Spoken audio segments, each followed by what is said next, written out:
Je vais te faire voir, je vais te faire visiter. On a un puits de 7 mètres de profondeur. Et ça alimente en eau le bac. Même les autres bacs. Alors on a une tondeuse, on a un motoculteur. C'est pour tout le monde. Chacun prend la fraise, il marque son nom. S'il y a quelque chose de détérioré, il le marque. Et nous, on répare. Celui qui a un jardin, qui a de l'herbe haut comme ça, bien sûr, il dégage. On lui donne des... Il n'est pas méchant, hein, le président. Hein? Il les prévient gentiment, il leur dit une fois, 2 fois, 3 fois, voire 4 fois, des fois. Là, il y a des sections, il n'y en a pas beaucoup. C'est pas très grand, hein, il n'y a même pas de 200 mètres. Mais bien travaillé, tu fais du légume. Pour récupérer l'eau, il y a un ruisseau là-bas. Alors bien sûr, on n'a pas le droit de tirer l'eau avec un tuyau, on n'a pas le droit. Il n'y a que les invalides qui ont le droit. C'est des tas de compost. Tu vois où on a mis le compost là-bas ce matin? Et bien c'est le résultat de tout ça, cette terre. Il la tamise avec des tamis, des gros tamis, tu vois, c'est du grillage. Tu mets potrier le gros, quoi, que les gros cailloux, les gros machins, les impuretés s'en aillent. On les jette sur le côté, on prend le bon terreau. Et après, on les carte dans le jardin. Et ça enrichit la terre. Alors on lui a fait poser des bacs pour qu'elle travaille avec son chariot à hauteur. C'est la mairie qui a tout fait ça. Du bureau, il y a un président, il n'y a pas de vice-président, il y a un secrétaire. Ça, il y en a beaucoup. C'est des boîtes à insectes. Il y a plein de... On met des petits tuyaux, on met des petits bouts de bois. Ça fait que les insectes, ils se mettent à l'abri dedans. Et là, quand il y a des pucerons, au lieu de prendre la pompe à sulfater, eh ben, il y a des insectes qui viennent et qui font leur travail à la place de la pompe à sulfater. Et ce qui s'appelle le bio. C'est de la terre argileuse, là. Celui-là, il n'a pas bien de succès parce que c'est un terrain qui devient dur. C'est comme là, tu vois, c'est une terre blanche argileuse. Alors c'est raide comme terre. Quand c'est mouillé, c'est un vrai boulevard. Ouais. Alors il faut marcher presque avec des ailes. Mais comme quoi, il a des beaux légumes. Hein. C'est un très bon jardinier. Tu vois, comme le tonneau là-bas. Il met des plantes fraisiers autour. Ouais. Ça fait que la fraise, elle est pendante et elle ne se salit pas, elle ne traîne pas sur le sol. Mais il y a un inconvénient, c'est que par grande chaleur, il faut beaucoup arroser. Oui. Parce que ça se déshydrate. Alors bien sûr, il y a plusieurs couches. Hein. Tu as du sable, tu as des cailloux, tu as de la bonne terre. C'est pour drainer. Ben, moi, je fais pousser de la salade, comme tous les jardiniers. Salade, poireaux, carottes, choux, choux-fleurs. Hein, tout ce qui est légumes, petits légumes.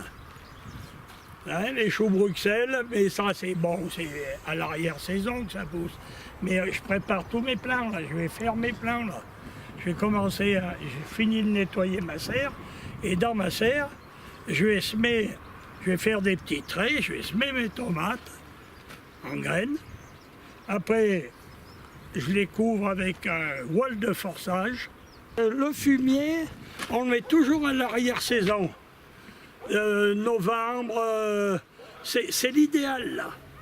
Quand il n'y a plus de légumes dans le jardin, on étale le fumier et on l'enterre. Voilà. Pourquoi c'est l'idéal? Ben parce qu'il faut qu'il se consume pour qu'au printemps, il ne faut plus que tu le trouves, le fumier. Parce que c'est ce qui enrichit la terre. Les anciens, ils extraient du fumier. Mais maintenant, bon, il y a de l'engrais. Bon, c'est pas toujours bio. Moi, je prends un engrais très simple, pas fort en azote pour éviter la pollution, mais il fait pareil. Voilà. C'est un engrais de surface. On en met sur la partie qu'on veut travailler, un coup de bigot. on sème ce qu'on a à faire, soit semer ou repiquer quelques salades ou faire quoi que ce soit. Ouais. Et ben, dès l'instant que tu veux semer, tu mets ça en engrais de surface. Il ne faut pas en mettre des quantités industrielles, hein. On en met un peu, ça en met sur le carré que tu veux travailler, un coup de motobineuse dessus, ça l'enterre, et après tu traces tes raies au piochon, Ouais. à l'aide d'un cordeau si tu n'es pas habile pour mettre très droit, et puis tu mets tes petites graines. Alors il ne faut pas les enterrer, presque pas. Alors dans le temps, les vieux, ils roulaient. Ça tasse la terre dessus. Ouais. Alors ça met encore moins, et comme ça fait que le vent ne déplace pas la terre ni rien, c'est roulé, et puis on arrose. Et bon, c'est un rouleau en ciment qui peut faire 10-15 kilos. Il faut interchanger tout ce qu'on a semé. Il ne faut jamais replanter au même endroit la même chose. Parce que le terrain se fatigue. Le haricot, c'est le légume qui fatigue le plus le terrain.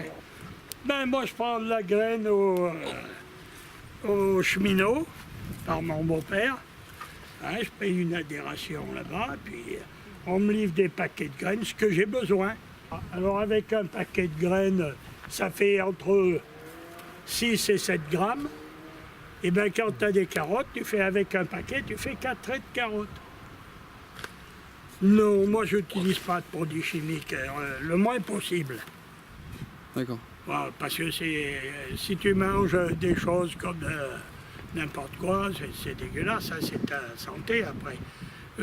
C'est pas trop chimique l'engrais, hein, je dis pas que c'est du bio absolu, mais c'est correct. Et le porc-pied, il vient dans les sols qui sont riches en potassium. C'est-à-dire que le terrain n'a pas besoin d'être enrichi par autre chose. Hein, il est prêt pour recevoir la graine, car bien sûr il faut le travailler. Ça c'est une fossoyeuse. Ah, les vieux en avaient beaucoup dans le temps. Alors, on peut mettre d'autres outils, hein. Ouais. On peut mettre un petit soc de charrue, et avec ça on fait des raies profondes pour planter des pommes de terre, pour planter des tomates, ou un butoir quand on veut buter les pommes de terre, quand on en met. Là, c'est la nouvelle lune. Ah, voilà, on part comme ça. La nouvelle lune, c'est le point noir. On ne touche pas le jardin. Parce que si tu plantes des poireaux en nouvelle lune, ou un légume quelconque, il va monter tout entier. Il ne fera rien. Dans le premier quartier, alors le premier quartier, il est là. Premier quartier, tout ce qui sort de terre, tu peux le semer. Salade, haricots, tous les légumes qui sortent de terre, quoi. Les radis, tout ça, c'est tout des racines. Alors, c'est le dernier quartier. Lune pleine, on sème à plein. On fait tout ce que l'on veut. Le dernier quartier, c'est la lune décroissante. C'est celle qui plonge en terre. Alors, tu mets les carottes, tu mets les pommes de terre, tu mets les radis, les raves, tout ce qui pousse dans la terre. Et ça marche bien? Mais c'est la loi de la nature. Dans les temps, je faisais des conserves de haricots. Et depuis un certain temps, on n'arrive plus à les faire. Ah. Et je fais du coulis, de tomates. Alors bien sûr, je mets 64 pieds de tomates. Ça en fait. Ah, ça en fait, oui. Alors ce que je fais, j'ai des tuteurs en vrille, là. Oui. Alors là, ça, il faut être savant. Parce que ça tombe, ça ne tient pas avec le vent. Alors tu sais comment on fait? Non. Eh bien, je mets un gros tube en acier de 40, hein, galvanisé, et je l'enterre à chaque extrémité du jardin. Et mes tortillos, hein, en haut, j'ai fait un trou dans l'acier, Oui. à la pointe le plus haut. J'installe mes piquets avec un cordeau, entre les tubes là. Oui. Alors j'en mets 7. Et après je passe un fil de fer en haut, dans chaque trou, et qui va relier mon poteau en acier Ouais. et l'autre du bout. Alors ça fait que ça les retient, ça empêche qu'ils tombent.